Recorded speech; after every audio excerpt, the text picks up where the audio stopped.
아니라 하는 말씀입니다. 오직 성경으로 우리 개혁 5대 강령, 개혁주의 5대 강령 중에 오직 성경으로 제1장 오직 성경으로, 그 중에 오늘 요한복음 11장 1절에서 4절 11장 우리 다 살펴볼 수 없지만은 왜 예수님이 오늘 여기에서 분명히 죽는 병인데 나중에 죽었잖아요. 근데 죽을 병이 아니라 했을까? 왜 아니라 했을까? 얼마나 우리가 말씀 듣는 것이 중요한가 하는 것을 우리에게 말씀하는 내용입니다. 루터는 종교개혁을 하면서 실질적으로 어떤 교단의 문제를 일으키고 또 교회를 번잡시키려고 했던 것이 전혀 아니었어요. 그런데도 말씀을 세우려고 할 때에 거기에 부수적으로 많은 정말 말씀을 몰랐던 그들이 하나님의 말씀을 알게 될 때에 강력한 말씀 운동이 일어나게 된 것입니다. 가장 종교개혁의 큰 공헌은 여러 가지 있겠지만 성경 번역에 있었습니다. 성경을 번역해서 성도들이 성경을 가까이 하고 말씀을 대하니까 지금까지 그들에게 주었던 그 말씀, 그러면서 하나님의 말씀을 공부를 해보니까 어거스틴부터 시작된 이 수도원에서 일어난 이 하나님의 은혜라는 은혜의 복음이 이게 맞구나. 진짜 하나님 우리에게 은혜로 우리가 믿어서 구원받는구나.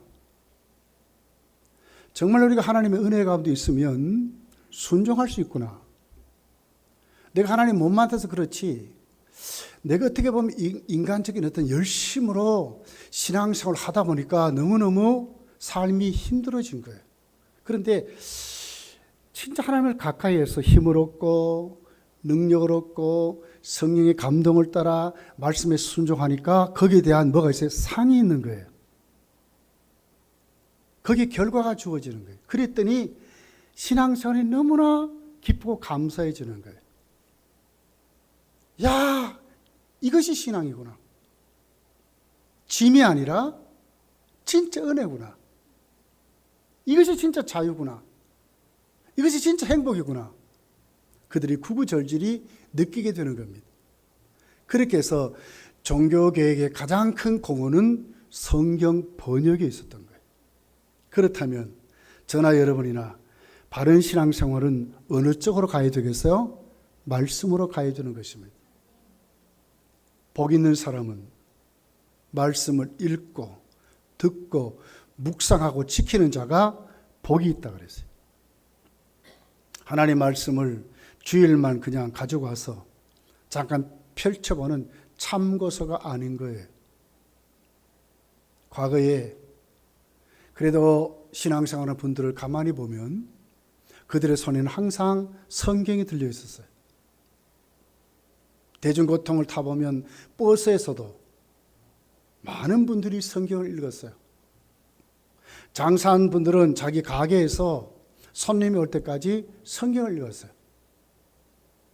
사업한 분들은 자기 사무실에서 성경을 읽었어요. 직장인들이 짬을 내서 시간 나는 대로 그들은 쪽복을 가져다니면서 성경을 읽었어요. 이것이 우리들의 신앙이었어요. 그런데 언젠가부터 우리 너무나 세상 것이 많이 들어왔어요. 성경이 아닌 것으로도 살아갈 수 있는 것 그저 그렇게 돼버렸어요. 그러다 보니까 우리 신앙은 너무너무 나약해졌어요. 하나님은 온데간데 없고 우리만 충만하게 되어버렸어요. 고민도 내가 해야 되고 걱정도 내가 해야 되고 기쁨도 내가 나누는 것이고 슬픔도 내가 나누는, 그래서 성도들 중에는 많은 우울증에 걸린 사람, 또 많은 분들이 고독하고 외롭게, 교회 안에 우리가 공동체라 말하지만 실질적으로 공동체의 삶을 나누느냐? 가만히 뜯어보면 전부 가슴 한쪽이 다 닫아놨어요. 이렇게. 기도의 제목을 나누지 않고 어려움을 보고하지 않고 교회에 보고하고 함께 기도하면 하나님이 해결해 준다 하는 것은 전혀 우리가 이제 믿지 못하는 단계로 다 갖는 것 같아요. 건강한 교회는 어떤 교회입니까? 나누는 교회인 것입니다.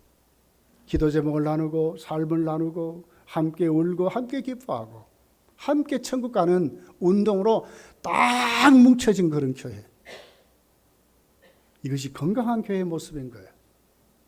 여러분, 우리는 오늘 이런 개혁자들의 믿음을 보면서 먼저 진짜 맨 처음에 해야 될 우선순위가 뭐냐? 말씀으로 돌아가는 것부터 시작하는 거예요. 믿음은 어디서 나옵니까? 들음에서 나옵니다. 뭘 들어야 됩니까? 하나님 말씀을 듣는 것입니다. 1순위가 뭐라고요? 말씀으로 가는 거예요. 염려하기 전에, 걱정하기 전에, 행하기 전에, 무엇을 하기 전에 말씀으로 먼저 내려가는 거예요. 하나님의 음성을 듣는 것으로 먼저 우리가 가는 거예요. 오직 성경으로, 오직 믿음으로, 오직 그리스도로, 오직 은혜로, 오직 하나님께 영광을. 얼마나 멋있어요. 얼마나 멋있어요. 아브라함 카이퍼가 화란에서 개혁운동을 일으키면서 수상까지 했습니다. 그가 그 화란의 모든 국민들에게 이렇게 말했어요. 하나님은 우리들의 하나님이다.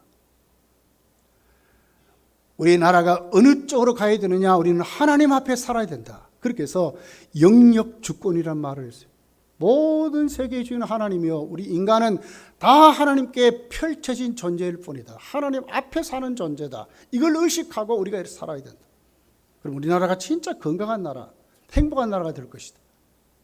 거기에 윤리도 생기고 거기에 도덕도 생기고 그들의 삶의 철학도 생기고 그들이 거기에서 우리 섬김의 도가 실천될 것이다.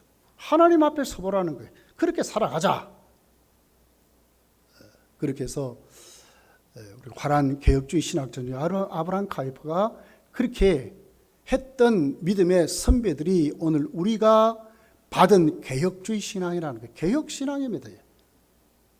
어느 쪽으로? 먼저 말씀으로, 성경으로 돌아가자. 왜 성경으로 돌아가야 합니까? 오늘 본문이 그 말씀을 해요. 한 가정에 큰 문제가 생겼어요. 예수님이 너무너무 사랑하는 가정, 그런데도 그 가정에 문제가 생겼어요. 아버지같이, 어머니같이 정말 의지하고 살았던 오빠가 죽을 병이 걸려버렸어요. 그래서 오늘 1절부터 보면 나소로의 가정을 소개를 하고 있습니다. 그랬더니 어떻게 합니까?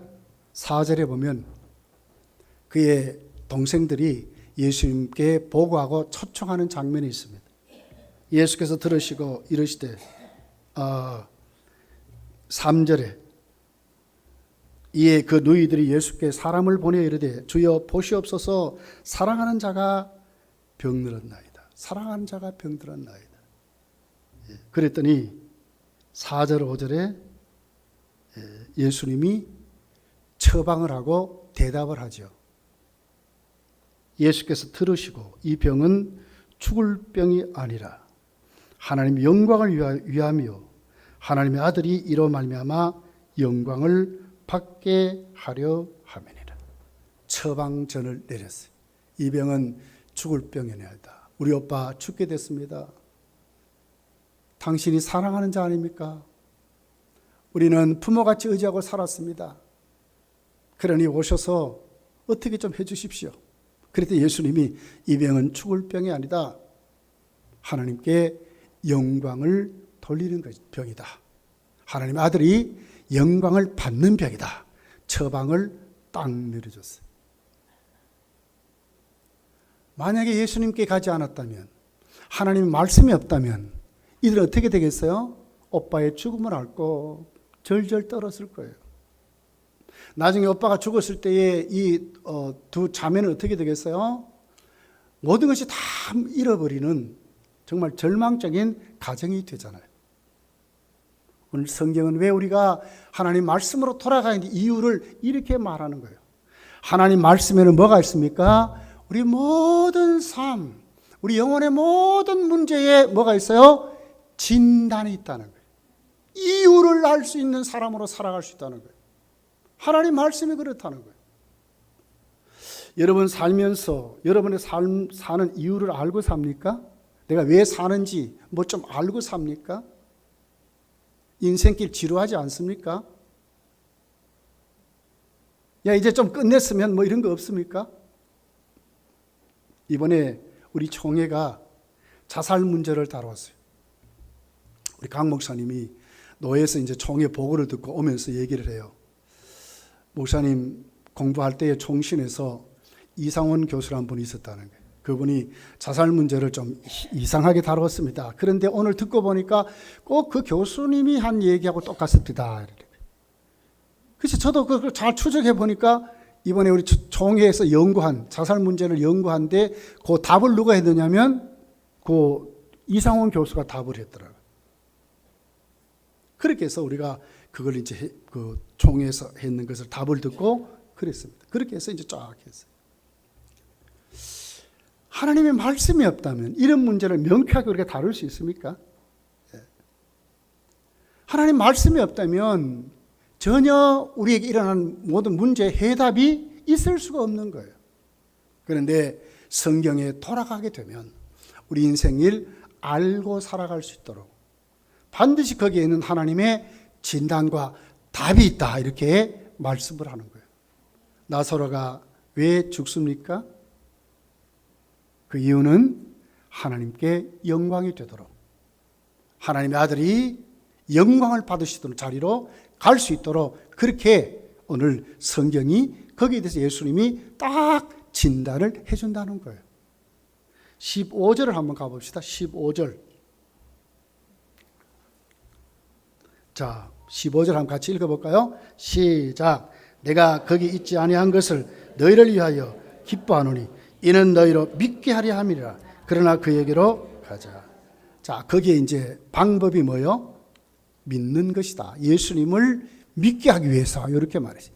그러니까 뭐예요? 예수께 갔더니 처방전이 나오고 그럼 거기에 대한 답으로 너희로 믿게 하기 위해서 하나님의 아들이 영광을 받고 하나님의 영광을 받고 그리고 너희는 거기에 대해서 믿음을 갖도록 그렇게 하는 것이 이번에 나사로가 병들어서 죽게 된 병이라 이렇게 예수님이 말씀하는 거예요. 여러분 어떻게 이 세상을 살아가고 있습니까? 돈 많이 벌면 다 됩니까? 친구 많이 사귀면 다 됩니까?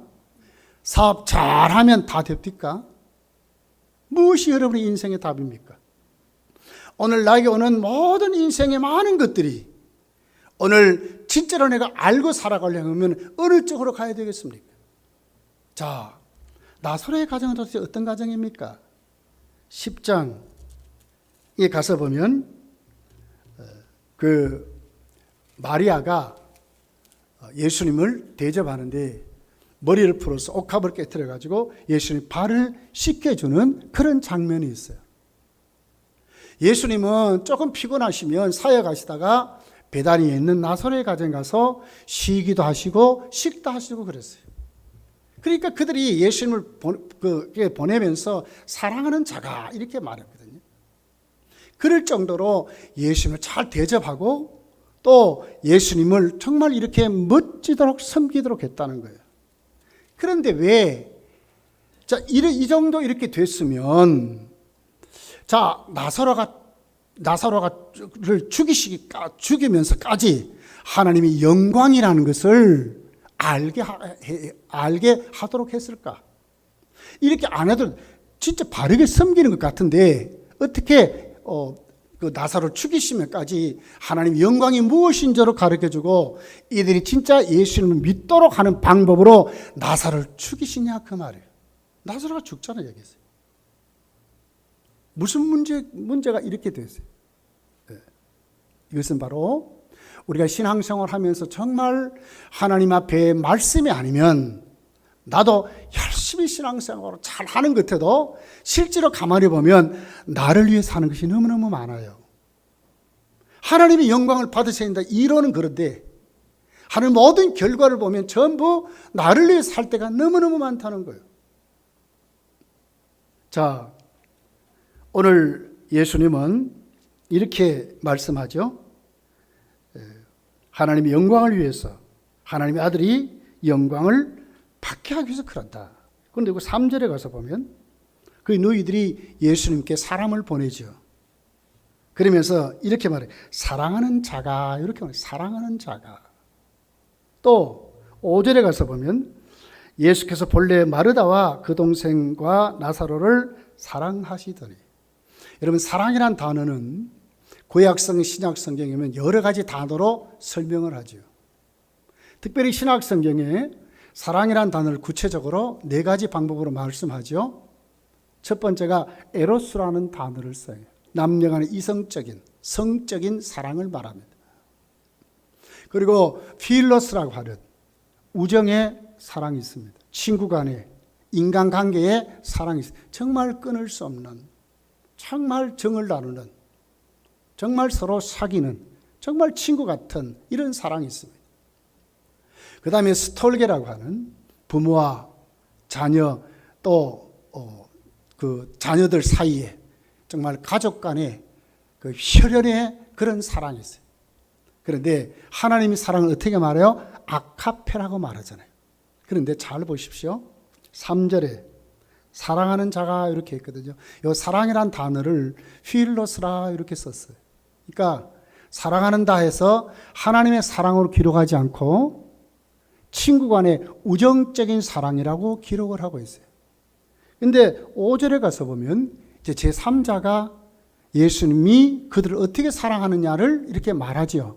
이건 누구예요? 사도 요한이, 요한복음을 기록하는 저자인 사도 요한이 예수님이 천자 나사로를 어떻게 사랑해요? 아카페 하셨다. 여기서는 아카페라는 단어를 썼어요. 왜 이렇게 했을까? 3절에서는 자, 마르다가 그 자기 오빠의 그 죽음을 안고 그 예수님을 초청하는데 거기에 대한 용어를 어떻게 써요? 사랑하는 자라 하시면 똑같은 사랑이라는 단어를 쓰면서 하나는 친구 간의 사랑을 말하고 사도 요한은 진짜 예수님은 아니었다. 그런 사랑이 아니라 아카페 사랑을 했다. 왜 이렇게 하느냐 그 말이에요.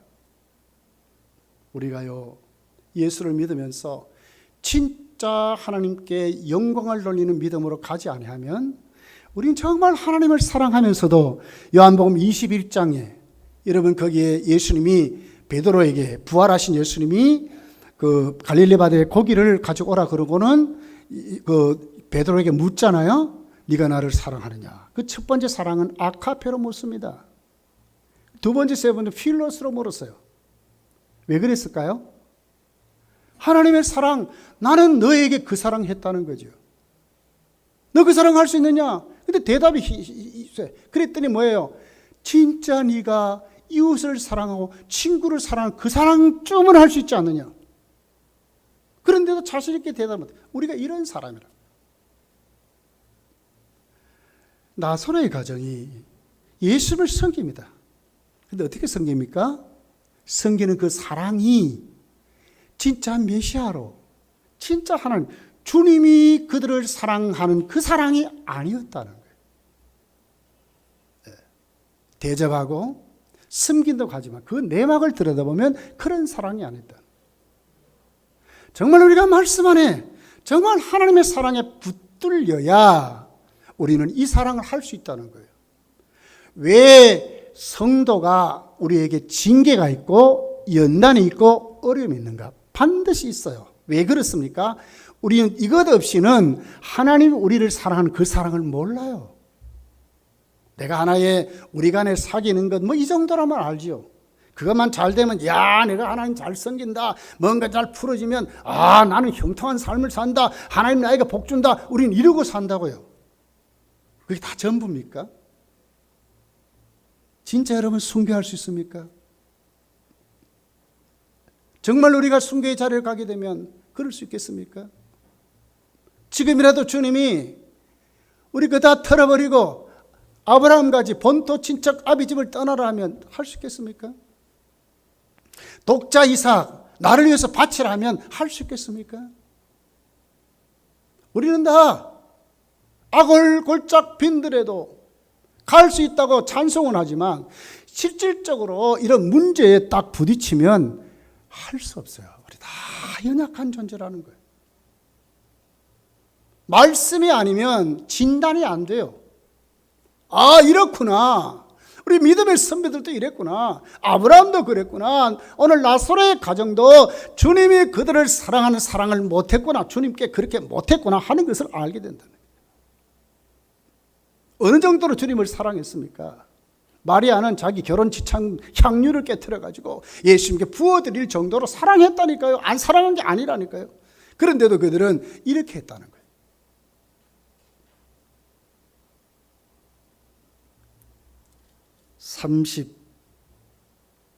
36절이네, 그죠? 36절. 참 봅시다. 36절. 한번 읽어보겠습니다. 시작. 이에 유대인들이 말하되 보라, 그를 얼마나 사랑하셨는가. 얼마나. 여기 사랑이라는 단어도 필러스라는 단어예요. 하나님이 사랑을 말하지 않아요. 진짜 주님, 말씀을 통해서 진짜 주님, 나를 구속하신 그 은혜를 주신 그 하나님을 진짜 우리가 못 만나면 사랑한다고 하지만, 충성한다고 하지만 시간대로도 하고요, 내 여유대로 하고요, 1순위가 주님이 아니에요. 말은 다 그렇게 하죠.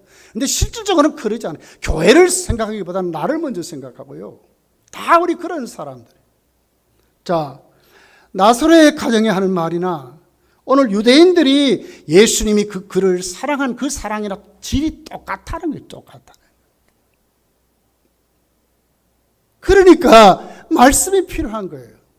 하나님 말씀으로 돌아가야 밝히 우리를 다 드러내가지고 내가 어떤 사람인지, 내가 어떻게 하나님을 섬기는 사람인지, 내가 정말 이런 직분을 받아서 하나님께 충성할 수 있는 자격이 있는 사람인지를 어떻게 하나님 말씀으로 내가 진단받고 내가 하나님 앞에 똑바로 세워지는 내 모습을 다 이렇게 까불려 놓는 것으로. 그러니까 바울이 나는 죄인 중에 괴수라고 한 거예요. 바울만큼 여러분 사도의 역할을 감당한 사도가 어디 있으며, 바울만큼 헌신한 사람이 어디 있습니까? 그런데도 바울은 맨 마지막 디모데후서에 죄인 중에 괴수라고 고백하는 거예요. 죽게 서니까, 말씀 앞에 서니까 자기가 다 까불려지는 거예요. 자기가 다 보이는 거예요. 진단을 받는 거예요. 진단을 받는 거예요. 우리가 살아가는 모든 삶이 해결받을 수 있는 그 길은 말씀 앞에 돌아가는 것입니다. 그러면 거기에 답이 있어요.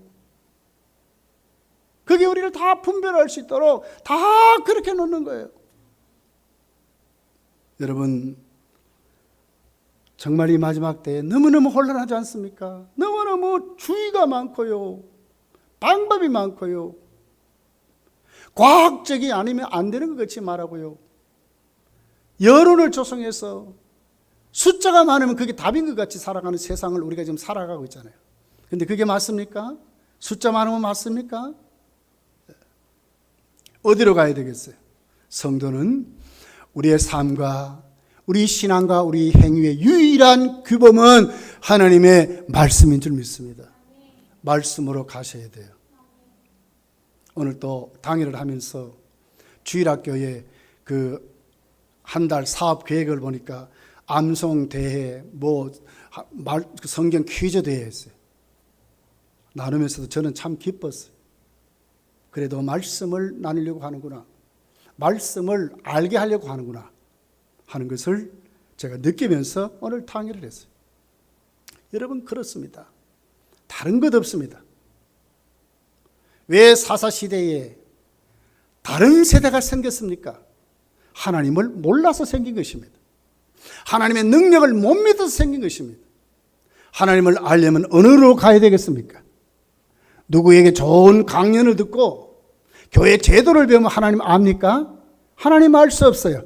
하나님 알려면 어느 쪽으로 가야 돼요? 하나님이 계신 하나님 말씀으로 들어가야 하나님을 알 수 있는 것입니다. 말씀을 놓지 마십시오. 말씀을 읽고 듣고 묵상하고 지키는데 생명을 걸어야 합니다. 그것이 맞습니다, 여러분. 그게 신앙입니다. 그게 신앙입니다. 우리 교역자들이 출근해서 사무실에서 또 전화를 받고 신방도 하고 막 그러지. 나머지 시간 뭐 할 것 같습니까? 제가 우리 사무실 이렇게 부격자들이 하는 데를 한 번씩 들어가 봐요. 그들의 그 컴퓨터 앞에 보면 꼭 성경이 펼쳐져 있어요. 부격자들은 뭘 합니까? 나머지 성경은 성경을 읽고 묵상하고 말씀을 준비하는 것으로 그렇게 보내는 거 보니까 얼마나 기쁘고 좋은 줄 몰라요. 어느 쪽으로 가야 합니까? 말씀으로 가야 되는 것입니다. 하나님 말씀에는요, 다 있어요. 다 하나님 말씀이 답이에요. 답은 하나님의 말씀에 있어요. 우리를 밝히 드러내서 우리 모습을 다 진단할 뿐만 아니라 처방전이 있다니까요. 처방전이 있어요. 처방전이. 왜 나사로가 죽을 병이 들렸느냐? 그러나 죽지 않는다. 현재 상태를 진단했잖아요. 그리고 거기에 치료약이 뭡니까? 믿게 하려 함이니라. 믿으면 된다 그 말이죠. 잘 믿으면 된다 그 말 아닙니까? 40절을 가보겠습니다. 40절 본문입니다. 이렇게 말씀하지 않습니까? 예수께서 이르시되 내 말이 네가 믿으면 하나님의 영광을 보리라 하지 아니하니. 네가 믿으면 이게 치료약이거든요. 네가 믿으면 하나님의 영광을 본다 그 말이요. 자 보세요. 오늘 이 본문을 잘 한번 주시를 보세요. 예수의 말씀을 듣습니다. 그런데 아직 그들의 말씀을 못 받았습니다. 듣기는 들었지만 자기 것으로 소화를 못했습니다. 그랬더니 그들의 대답이 뭡니까? 예수님 오신다는 얘기를 듣고 버선발로 막 그냥, 제가 좀 표현이 좀 그래도 얼마나 기뻤는지 마르다가 막 뛰어나가면서 그러죠. 조금만 좀 빨리 오시죠. 그러면 내 오라비가 죽지 않았을 것입니다. 조금 전에 예수님의 진단이 뭐예요? 안 죽느라 그랬는데, 그런데 실제로 죽었습니다. 그런데 예수님이 오니까 조금은 빨리 오시지. 아직 말씀이 그 속에 못 들어갔어요. 그래서 22절에 보면 이렇게 대답해요. 그러나 나는 이제라도 주께서 무엇이든지 하나님께 구하는 것을 하나님이 주실 줄을 믿나이다. 참 얼마나 멋있어요. 이제라도 구하면 주님하시면 됩니다. 이래 놓고 23절에 예수께서 이르시되 네 오라비가 다시 살아나리라. 마르다가 이르되 마지막 날 부활 때야 다시 살아날 줄을 내가 아나이다. 아직 뭐에 잡혀 있어요? 믿어도 예수님의 그 권능, 죽은 자를 살리시는 하나님이심을 아직 못 믿는 거예요. 현실을 믿는 것이죠. 그런데 이것이 지금 뜯어건져집니다. 어떻게 뜯어집니까? 말씀을 들으면서 이들 속에 믿음이 들어가서 나중에 뜯어건져지는 거예요. 우리가 말씀을 들으면요, 내 불신, 내 환경, 내 경험 꽉 차서 방어막을 딱 치고는 말씀이 못 들어오도록 하겠죠. 그러나 말씀을 자꾸 들으면 그 말씀이 깨트리는 거예요. 내 장벽을 깨트리고 내 불신을 깨트리고 말이에요. 내 경험을 깨트리고.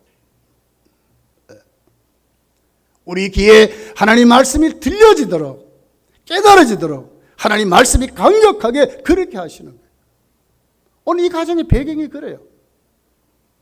자기 수준으로 예수님을 해석하고 자기 수준으로 하나님 말씀 받고 이런 그들이 나중에 변하는 거예요. 나중에 현장에 갑니다. 마리아가 쫓아나옵니다. 32절에 보면 마리아가 예수 계신 곳에 가서 배웠고 그 발 아래 엎드려 가로되 주께서 여기 계셨다라면 똑같은 얘기를 하죠.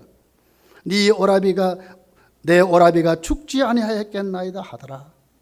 죽은 현실을 앞에 놓고 예수님께 원망스럽게 어조로 얘기해요. 그래도 왔으니까 고맙습니다. 조금만 이왕 오실 바에 조금 더 빨리 오시죠. 안 죽었을 때 오시죠. 이렇게 했죠.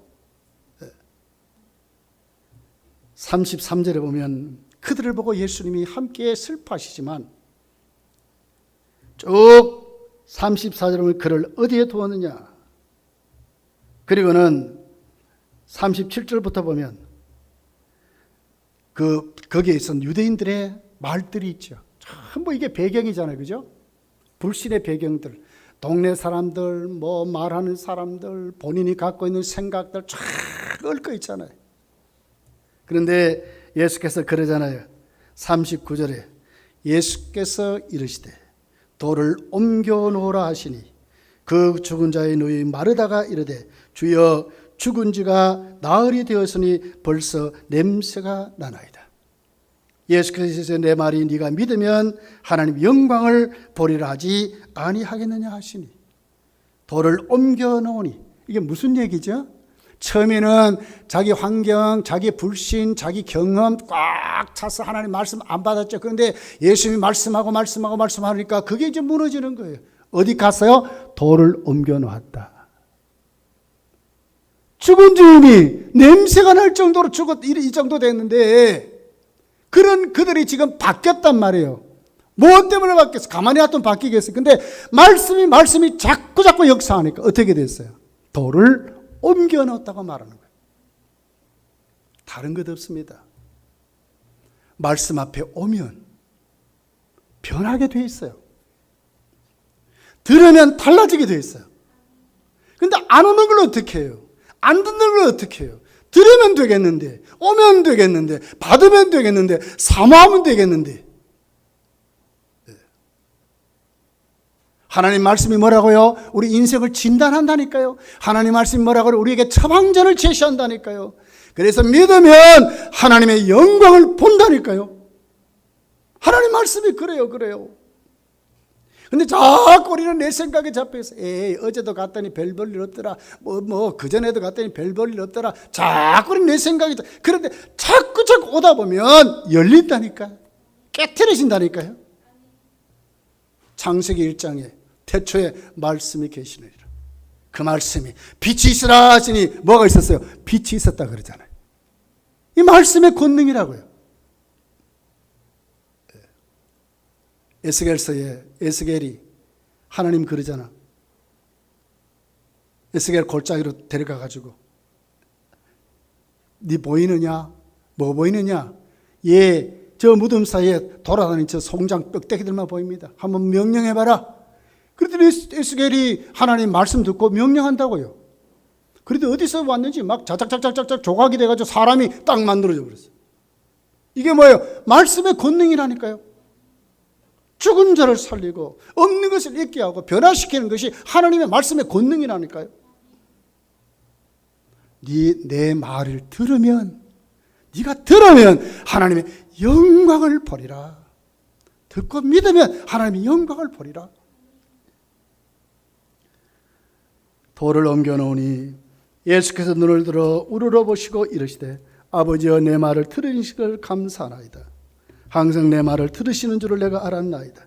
그러나 이 말씀하옵는 것은 둘러선 무리를 위함이니 곧 아버지께서 나를 보내신 것을 그들로 믿게 하려 하심이니라. 처방전이 뭐라고요? 믿는 것입니다.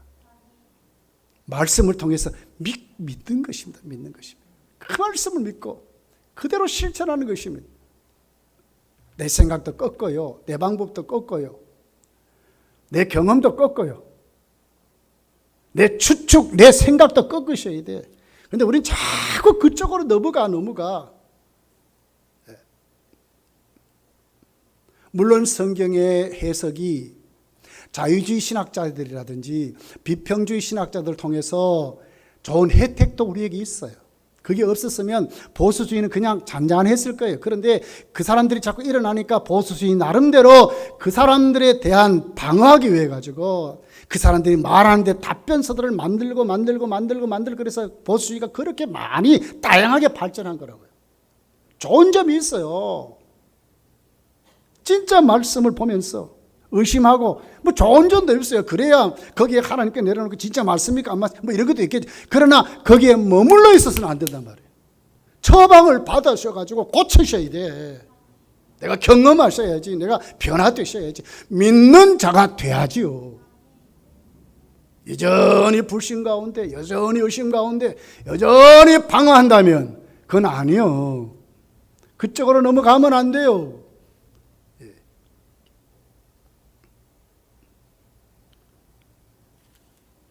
이 말씀을 하시고 큰 소리로 나사로야 나오라 하시니 죽은 자가 수족을 배로 동인채로 나오니 그 얼굴은 수건에 쌓였더라. 예수께서 이르시되 풀어 놓아 다니게 하라. 살아났잖아요.